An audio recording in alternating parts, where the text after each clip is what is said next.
Bismillahirrahmanirrahim. Assalamualaikum warahmatullahi wabarakatuh. Salam sahabat GSN semuanya, dimanapun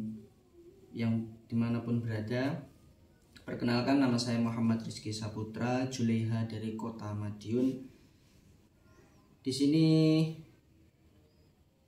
pertama-tama kita panjatkan puja dan puji syukur atas kehadirat Allah Subhanahu wa taala yang telah melimpahkan rahmat taufik kepada kita semua. Yang kedua, tak lupa sholawat serta salam kita junjungan kepada junjungan kita Nabi Muhammad sallallahu alaihi wasallam.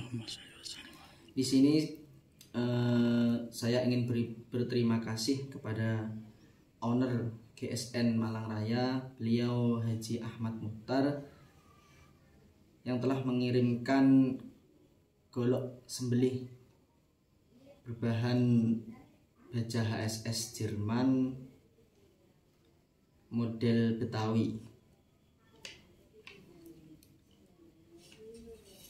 Mari kita tes untuk ketajamannya, yang insya Allah tidak diragukan untuk ketajamannya. Bismillahirrahmanirrahim. Sangat halus sekali untuk sayapnya,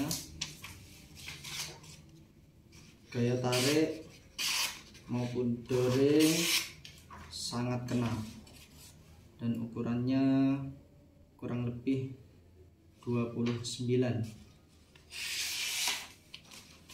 Sekali lagi, sangat recommended untuk sahabat-sahabat sekalian, bagi pemula maupun yang sudah profesional. Sekali lagi, saya pribadi sangat berterima kasih kepada beliau Haji Ahmad Mukhtar yang telah mengirimkan golok sembelih HSS Jerman. Sekian dari saya. Assalamualaikum warahmatullahi wabarakatuh.